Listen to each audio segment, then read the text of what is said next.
mitosnya di sini kan ada pesannya Mbah Tombro dulu. Karena kerbunya merendam di sini, ceritanya hilang itu bukan. Hilang itu kerbu ndak hilang, merendam di sini. Terus orang-orang itu maduk mencari Mbah Tombro, ketemunya di sini. Terus kerbu itu digursra, ndak bisa naik.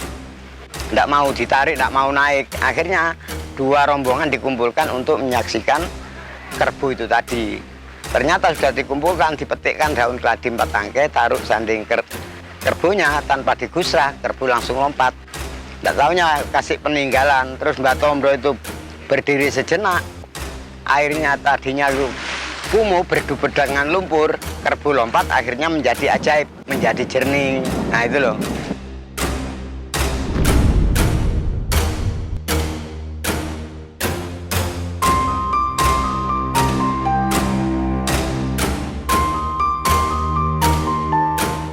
Saya namanya Pak Subandi. Alamat sama usia? Alamat Desa Sumberjo, RT RW 1 RT 3. Usianya? Usianya sekarang sudah 60. Ya, kelahiran tahun 60 memang. 1960. Sekarang kelahiran. 60. Nah, ya, kurang 1 tahun.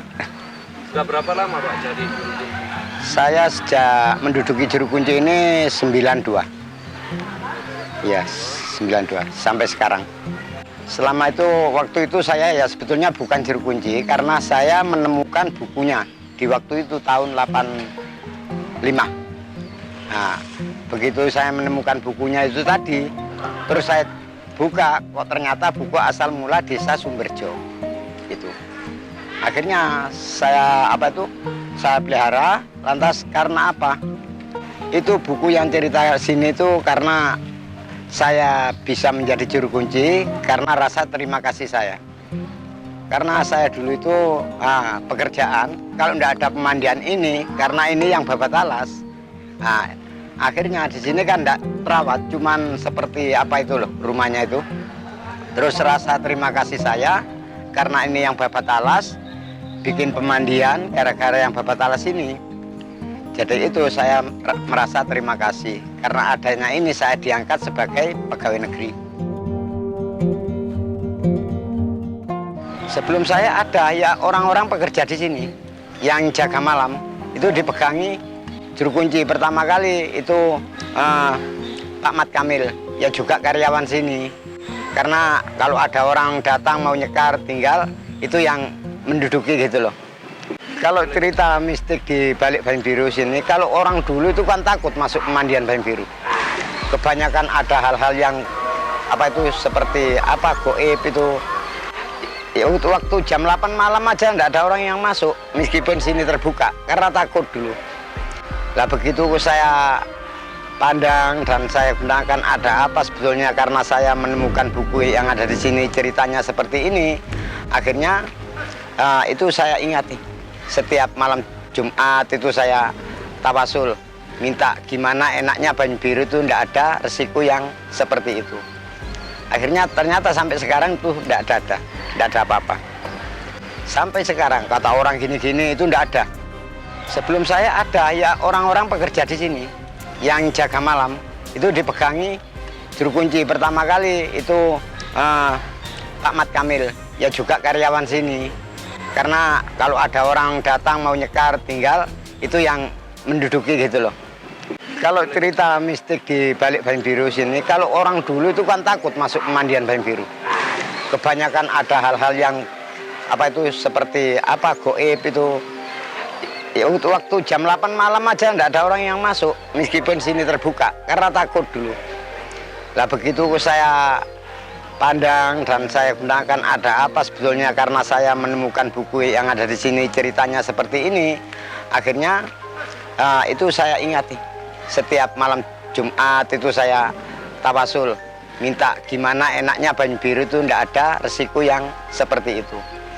Akhirnya ternyata sampai sekarang tuh tidak ada apa-apa. Sampai sekarang kata orang gini-gini itu tidak ada.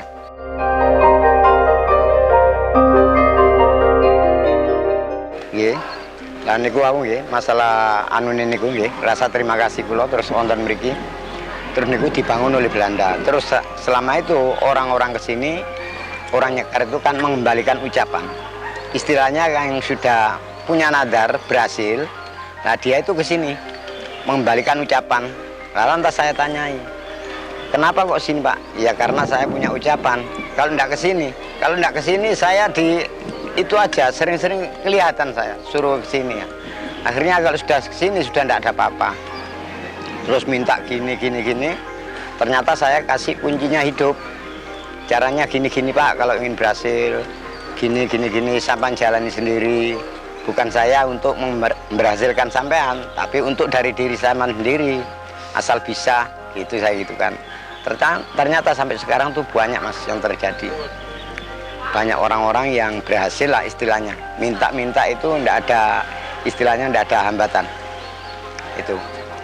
Lantas saya itu selama sebagai juru kunci ada di sini tuh ya ndak ada hambatan. Kalau dulu kan takut. Nah, tapi saya sekarang itu kan ada ceritanya di buku itu Mas. Jadi beraninya saya.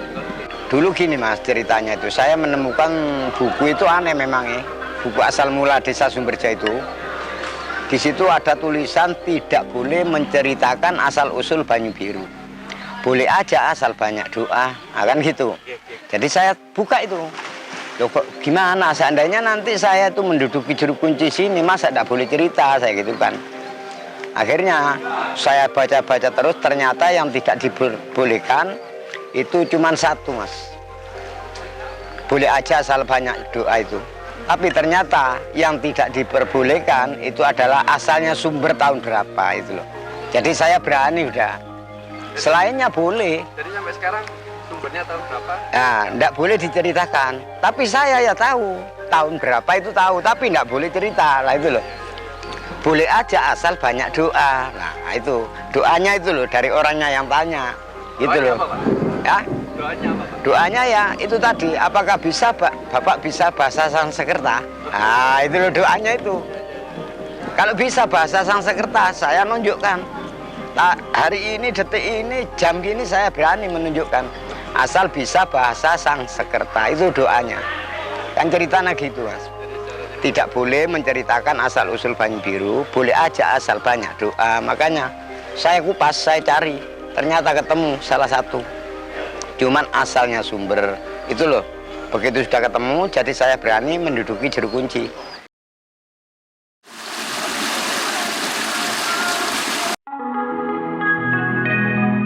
Kalau saya, hal mistis itu di sini itu, memang orang itu takut kan dari dirinya sendiri Mas. Banyak orang yang gini, dulu orang mau masuk aja, masyarakat sekitar sini loh, mau masuk aja takut. Tapi ternyata saya sendiri apa yang ditakutkan. Jadi saya malam itu, meskipun Jumat manis, masuk sini tanpa ada teman. Saya cari apa itu akhirnya. Katanya orang di sini duduk di pohon besar ini, ada gini-gini, saya duduki. Ternyata ya enggak ada apa-apa. Yang takut itu dari dirinya sendiri. Kita kan harus salam dulu kan, nah itu. Kita salam ternyata gini. Orang-orang itu takut dari dirinya sendiri. Ada bayangan itu lari. Kalau untuk pengunjung sendiri Mas ya, orang itu kan banyak kacauan Banyu Biru kan. Padahal kata orang Banyu Biru membutuhkan manusia. Ada lagi Banyu Biru katanya itu awet muda. Dan lagi orang mengatakan jangan mandi di Banyu Biru nanti hilang. Ada 2 ekor, enggak, ada 2 ekor ikan. Dulu ada 2 ekor kerbau. Itu katanya mandi di sini hilangnya ketemu di Ranu. Itu isu semua Mas. Karena pemandian ya takut ada yang ngerusui. Padahal di Banyu Biru enggak ada. Katanya orang, ya betul. Banyu Biru itu membutuhkan manusia. Karena apa? Dikejar target. Iya kan? Itu betul memangnya. Kalau enggak memerlukan manusia, ya ditutup aja pintu kan gitu. Ya di sini kan dikejar target. Nah itu betul. Kalau Banyu Biru itu membutuhkan manusia, tapi bukan untuk tombal, untuk kebutuhan target. Itu loh. Tumbal, bicara tumbal. Ya, enggak ada. Saya sendiri kan sejak kecil ada di sini. Kelahiran enggak ada. Nah itu memang bukan tumbal-tumbal gitu, itu isu Mas supaya Banyu Biru enggak. Apalagi sekarang kan banyak saingan. Itu. Karena semua ya betul Mas, awet muda betul, untuk apa pengobatan linu-linu memang betul. Terus apa itu katanya orang membutuhkan sini betul. 2 ekor kerbau mandi di sini juga betul, karena tinggalannya Mbah Tombro. Tapi bukan hilang. Mbah Tombro itu kan asalnya dari Majapahit, prajurit Majapahit yang tergampar di sini dengan Mbah Kebut. Kalau Mbah Tombro itu bawaannya 2 ekor kerbau dari Majapahit karena orangnya petani. Kalau Mbah Kebut karena resi bawaannya paron, empu yang terbaik di Majapahit. Makanya terkenal pusakanya Winongan, padahal punya di sini. Kan gitu, ada peninggalannya, ada. Tahu persis sejarah dan ceritanya. Bapak sendiri pernah nggak ada kan? Kegiatan apa atau? Nah, kalau itu memang ada, Mas. Ada, tapi enggak ganggu. Asal enggak dipanggil. Nah, kalau goib itu dipanggil, iya kalau bisa membalikan 100%. Kalau enggak bisa, efeknya ke pengunjung. Makanya saya enggak berani. Orang-orang yang punya ilmu jangan buka di sini. Memang saya larang. Ya seperti Tukul dulu, itu saya tolak memang. Karena apa? Di sini kalau ada penampakan berjalan dulu Tukul itu, arwana itu. Di sini kalau diadakan itu apakah bisa 100% membalikan? Ya Tukul berhasil di sini. Seandainya tidak bisa membalikan, efeknya ke pengunjung, iya kan? Ada orang mandi kesurupan, lama-lama sepi Banyu Biru. Jadi pernah mengalami? Nah, iya, enggak ada. Tapi kalau mengalami orang yang buka ilmu di sini, ya ada terjadi. Karena apa, dulu ada lomba pementasan pramuka PMR itu. Ada salah satu guru itu kiranya muridnya supaya menjadi juara 1, 2, 3 dari Singosari. Kalau enggak percaya itu, akhirnya di situ bikin itu patung tangan itu dikasih obong-obongan. Ternyata siswanya mau naik kesurupan. Nah, buka ilmu di sini. Akhirnya satu aja ndak bikin hadiah, malah orang-orang lain yang dapat hadiah. Mitos apa aja Pak yang sering Diganggu orang. Mitosnya di sini kan ada pesannya Mbah Tombro dulu. Karena kerbunya merendam di sini, ceritanya hilang itu bukan. Hilang itu kerbau ndak hilang, merendam di sini. Terus orang-orang itu maduk mencari Mbah Tombro, ketemunya di sini. Terus kerbau itu digursra, ndak bisa naik. Ndak mau ditarik, ndak mau naik. Akhirnya 2 rombongan dikumpulkan untuk menyaksikan kerbau itu tadi. Ternyata sudah dikumpulkan, dipetikkan daun keladi 4 tangkai, taruh sanding kerbaunya tanpa digusrah, kerbau langsung lompat. Ndak taunya kasih peninggalan. Terus Mbah Tombro itu berdiri sejenak.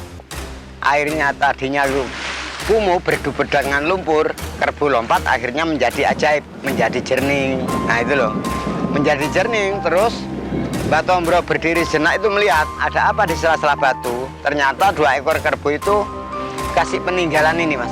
Ikan ada 2 ekor ikan sengkari. Nah itu. Terus pesan jangan dikemana-manakan, tambah lama tambah pesat, bilangin Mbah Tombro gitu.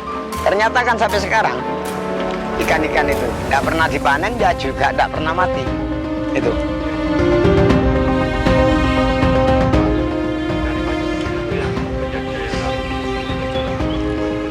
Sejarahnya daya tarik pengunjung itu karena di sini untuk pengobatan tempatnya Mbah Tombro ya ini, tempatnya kerbaunya ini. Daya tarik pengunjung dari mana-mana kan desanya desa Sumberjo kan. Kok bisa desa Banyu Biru namanya ya kan. Setiap orang pengobatan ke sini termasuk orang nyekar itu ke sini mandinya di sini, sembuh, mandi sembuh. Akhirnya itu orang-orang yang sakit tadi habis pengobatan pulang. Kamu habis di mana kok sudah bisa jalan? Nah itu. Ternyata bilang saya mandi di Banyu Biru. Nah, ini banyak Mas, ada bukti yang dari Surabaya dulu. Rombongannya kiai-kiai sama muridnya itu. Nah, tujuannya pengobatan keliling. Terus datang di sini, kan dari Ciara itu datang di sini tidak mau turun. Terus saya tanyai mau apa Pak? Oh ini sakit semua, tidak bisa turun. Kenapa Pak? Ya tujuannya pengobatan untuk keliling-keliling pesarean. Makam-makam di mana yang keramat dikunjungi. Nah sini kan enak Pak, langsung turun mandi nanti. Gitu. Saya cerita, enggak Pak, ini sakit semua. Barangkali Pak, di sini tuh bisa sembuh nanti. Ya kan enak Pak. Ini kan sudah terakhir ke sini ke pesarean. Ya begitu tadinya diroyong Mas. Yang satu akhirnya ada di bis itu turun, ingin sembuh dirinya. Akhirnya turun diroyong, saya jalankan sana terus saya turunkan sini. Terus saya tanyai, kenapa Bu? Saya mau pengobatan, dulu itu keliling dari Surabaya ke arah timur cari pesarian-pesarian. Satu bis, Mas. 25 orang kalau tidak salah. Nah, habis itu terus ke sini saya sekarang gini Bu, tujuan sampean pengobatan, tidak bisa jalan. Nah sekarang sampean agamanya apa? Saya gitu kan. Saya Muslim Pak. Nah kalau Muslim sampean minta pada Rasulullah. Ya Allah ya Rahman ya Rahim. Nah, kula nyuwun berkat mujizatmu seperti yang kau berikan kepada Syekh Kurdi Semhati Syekh Abdul Qadir Jalani lan para wali songo. Saya minta sababnya untuk pengobatan seluruh tubuh. Sababnya minta sababnya sumbernya Mbah Tombroh. Nah, terus masuk ke dalam air, begitu niat terus dikeraskan yang keras. Tadinya senggol gini sakit, yang keras gitu Bang. Ternyata masuk diangkat pelan-pelan. Kan kelihatan Mas, tarian. Kok pelan Bu? Takut sakit. Sakit enggak tadi? Enggak. Lain, diulangin lagi.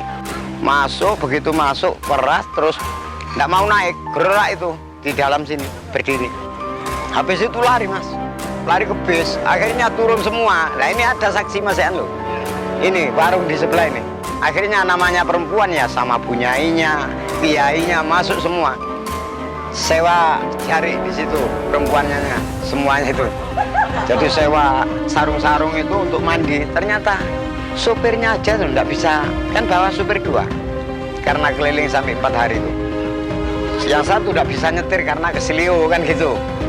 Akhirnya juga ikut pengobatan, sembuh, nyetir lagi pulangnya. Waktu itu ya terjadi waktu itu, tapi bukan saya yo yang anu itu loh. Saya tidak bisa mengobati orang kecuali Allah. Cuman saya kasih jalan kan gitu. Ya itu tadi syaratnya itu harus miturut keyakinan masing-masing. Nah, yang dimintai sababnya sumbernya Mbah Tombroh. Nah, itu karena dulu itu kan gara-gara ini banyak orang kesini, akhirnya untuk pengobatan itu. Nah, sekarang ada yang ngacu katanya gini-gini. Memang awet muda di sini. Karena apa? Kalau ada di rumah keluar masuk cuma tetangga kanan kiri yang diketahui, iya kan? Nah kalau ada di sini refreshing, banyak ada yang jelek, ada yang cantik, ada yang tua, ada yang muda ya kan? Refreshing sini, ya awet muda gitu.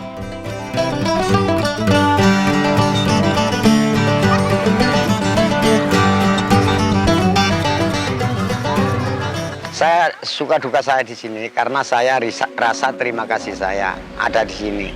Sejak dulu saya kan kemana-mana cari pekerjaan, ternyata kembali Kalimantan, ternyata jodoh saya di sini, gitu loh. Terus saya itu daripada jauh-jauh kerja, ya saya latihan. Waktu itu digaji 15.000 1 bulan. Jadi itu yang saya anukan mulai 82 itu. Nah, terus sampai sekarang kok saya rasa terima kasih saya diangkat 92 PNS. Jadi saya terus ini saya rawat. Karena kalau tidak ada yang babat alas, saya masa bisa bekerja di sini. Dukanya Pak? Iya, duka saya itu. Jadi itu rasa kecil saya loh Mas. Bukan ada orang yang nyuruh, rasa kecil saya. Karena saya bekerja di sini, terus saya bisa seperti ini gara-gara adanya Mbah Tombroh ini yang bikin pemandian. Jadi saya rasa terima kasih saya rawat ini, gitu loh. Ternyata saya itu karena ikhlas, tidak ada Mas. Jadi tanggapan keluarga gimana Pak tentang profesi Bapak sekarang? Tanggapan keluarga sekarang ya sudah tenang, tentrem. Masalahnya mulai dulu sampai sekarang, termasuk anak-anak kita sudah saya kasih rumah sendiri-sendiri, sawah sendiri-sendiri. Nah, saya sendiri cuman ngampung sekarang. Cuman apa itu nerima gaji itu yang saya makan. Tidurnya sudah ngampung karena untuk anak-anak. Jadi itu terakhir Pak ya? Iya. Kepikiran nggak untuk berhenti dari juru kunci? Kalau kepikiran berhenti dari juru kunci karena saya belum pensiun dari PNS ya. Kalau bisa nanti di belakang saya harus bisa menceritakan seperti saya. Nah ini kan termasuk Mas, apa itu leluhur kan? Nah tidak boleh ini dihilangkan. Ini kan termasuk adat Mas. Adat kita ini kan mulai dari Majapahit dulu kan, tahun 1847 sampai sekarang. Kalau tidak ada goncangnya Majapahit, tidak ada pemandian ini.